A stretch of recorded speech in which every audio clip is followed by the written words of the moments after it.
कोटाइस of Saul का distribution हो गया, 4 किस्म हो गई। पहली जो सफ में थे उन्होंने कहा कालू बला शहीदना, बेशक हम गवाही देते हैं ए परवरदिगार तू हमारा रब्बुल आलमीन है, तू हमारा मालिक है।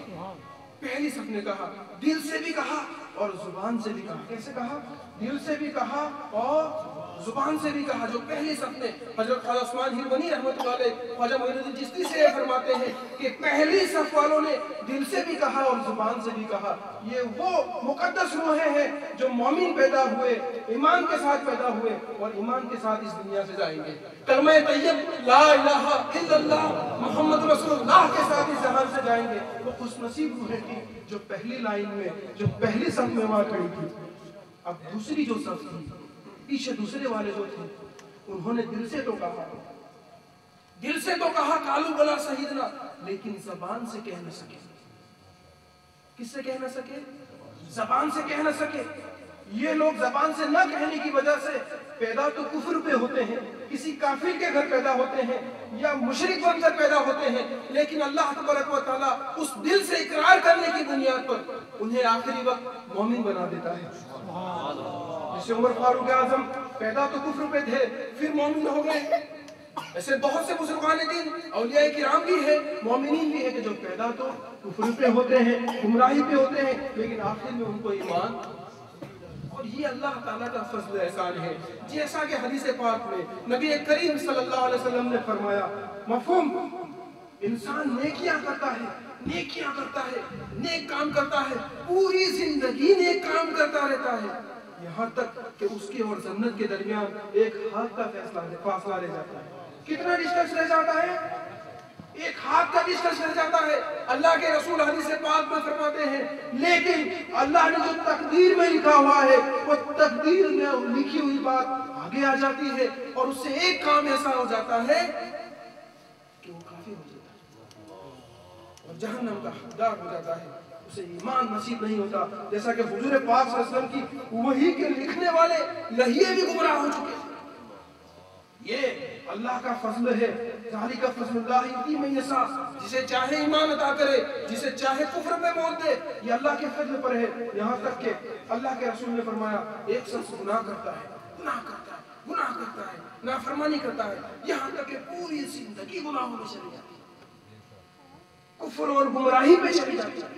आखिर हुजूर फरमाते हैं कि तकदीर में लिखी हुई बात आगे आती है और एक काम उससे ऐसा हो जाता है कि अल्लाह के फजल का मुस्तहिक हो जाता है और वो ईमान वाला हो जाता है, वो ईमान वाला हो जाता है और वो जन्नती हो जाता है। तो ये रोज़े अज़ल से मुकर्रर शुदा था। तीसरी सफ वालों ने ज़बान से तो कहा लेकिन दिल से नहीं कहा। ज़बान से तो ख्वाजा उस्मान हारूनी फरमाते हैं, ज़बान से तो कहा, दिल से नहीं कहा। ये पैदा तो मुसलमान के यहाँ होते हैं, लेकिन उन्हें आखिर में ईमान मैसर नहीं होता, कलमा नहीं मैसर नहीं होता, कुफ्र पे होता। चौथी सफ वाले जो थे, न दिल से कह सके न जबान से कह सके, ये काफिर बनकर पैदा होते हैं और काफिर बनकर मरते हैं। अब दोस्तों, अल्लाह को पहले से ही पता था, अल्लाह तबारक व तआला को पहले से ही ये पता था कि कौन कुफ्र करेगा, कौन ईमान पर होगा। दुरूद पाक का नजराना पेश करें। इसलिए कि मौलाना रूमी साहब का एक बहुत दिलचस्प शेर है, मैं आपके सामने इस हकीकत को जो वाज़ेह कर रहा है फरमा रहा हूं। मौलाना रूमी फरमाते हैं इस हकीकत को, हक फिरस्ता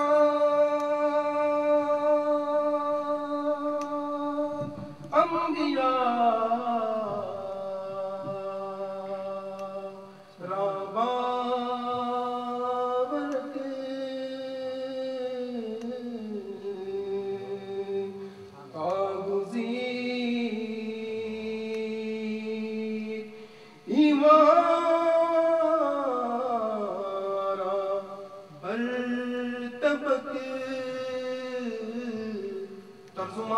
अल्लाह ताला ने अंबिया को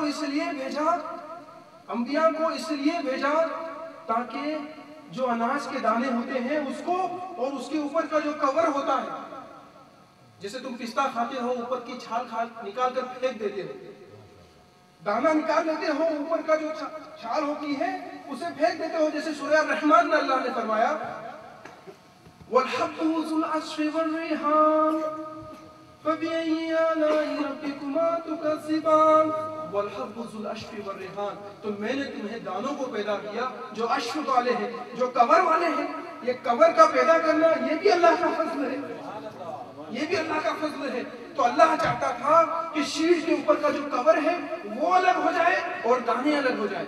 کیوں ایسا کیوں ہوا؟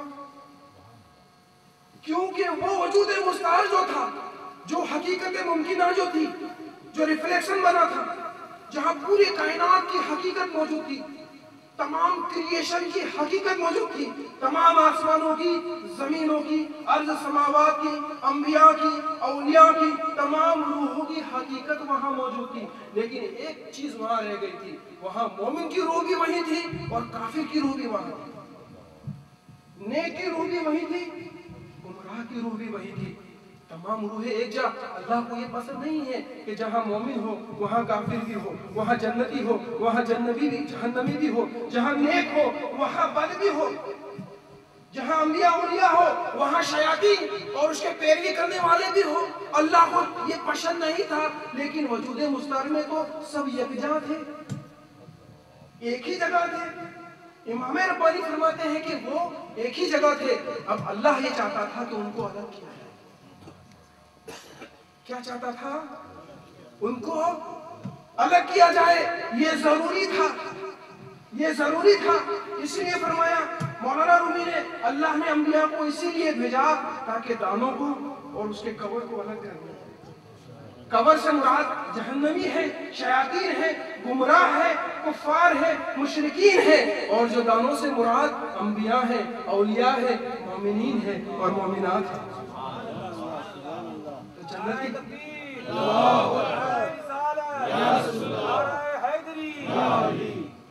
اللہ یہ چاہتا تھا کہ نیک اور بد کو ڈسٹریبیوٹ کر دیا جائے، ان کا ڈیویژن کر دیا جائے وہاں۔ تو پھر اللہ تبارک و تعالیٰ کی رحمت جوش میں آئی اور اللہ تعالیٰ نے اپنے اس ارادے کو فرشتوں کے سامنے پیش کیا۔ سورہ بقرہ میں جسے تلاوت کیا، وَإِذْ قَالَ رَبُّكَ لِلْمَلَائِكَةِ إِنِّي جَاعِلٌ فِي الْأَرْضِ خَلِيفَةً۔ وَإِذْ قَالَ رَبُّكَ، اے محمد صلی اللہ علیہ وسلم یاد کرو، ریممبر، جب تمہارے رب نے فرشتوں کو حکم فرمایا تھا، فرشتوں سے یہ فرمایا تھا انی جاعل فی الارض خلیفہ، بے شک میں زمین میں اپنے خلیفہ کو بھیجنے والا ہوں۔ کیوں؟ آدم کو بھیجنے کی وجہ کیا تھی؟ جنتی اور جہنمی کو الگ کیا جائے۔ جو وجود مستعار میں جس مقام میں تمام روحیں یکجا تھی، وہاں جہنمیوں کو اور جنتیوں کو مختلف کر دیا جائے۔ اللہ اگر چاہتا تو وہیں سے فیصلہ کر دیتا۔ جنہوں نے سجدے نہیں کیے تھے اور جنہوں نے نافرمانی کی تھی، کیا اللہ کو پتہ نہیں تھا کون مومن ہے کون کافر ہے؟ کون مومن ہے کون کافر ہے؟ کیا اللہ کو پتہ نہیں تھا؟ پتہ تھا، لیکن یہ اللہ کی رحمت کو گوارا نہیں کہ کسی شخص نے بھی گناہ کیا ہی نہیں اور اسے سزا دے دی جائے۔ تو دنیا میں بھیجنا تو ضروری تھا، لازمی تھا، تاکہ یہ امتحان ہو اور وہ ہر انسان اس میں موجود نور، وہ اسماء و صفات کی نور، تم میں بھی کچھ نور ہے، تم میں بھی کچھ نور ہے۔ ہر انسان کے وجود میں کچھ نہ کچھ نور، وہ نور محمدی سے نکلا ہوا ہے، وہ زندہ ہے، اس سے ثابت ہوتا ہے۔ اس کی زندگی ہی اس حقیقت کی گواہی دیتی ہے کہ اس میں نور محمدی موجود ہے، نور محمدی موجود۔ اور ہم غلط جگہوں پہ جائیں، شراب خانوں میں جائیں، شباب خانوں میں جائیں، سوچو اس نور محمدی کو تم کہاں کہاں لے جاتے ہو؟ استغفر اللہ، اللہ حفاظت کرے ہماری۔ تو چاہتا تھا یہ اللہ کہ جو نیک ہے وہ الگ ہو جائیں، جو بد ہے وہ الگ ہو جائیں۔ اب اپنے اس ارادے کو تکمیل تک پہنچانے کے لیے یہ ضروری تھا کہ دنیا میں ان کو بھیجا جائے، ان کا امتحان لیا جائے، ان کی ایگزامینیشن لی جائے۔ کون اللہ اور اس کے رسول کی فرما برداری کرتے ہیں، کون شریعت اور طریقت کی راہ پر چلتے ہیں، کون فرائض اور سنت اور اولیاء کرام کے نقش قدم پر چلتے ہیں، اور کون گمراہ ہوتے ہیں، کون کفر پہ مرتے ہیں، کون اس زندگی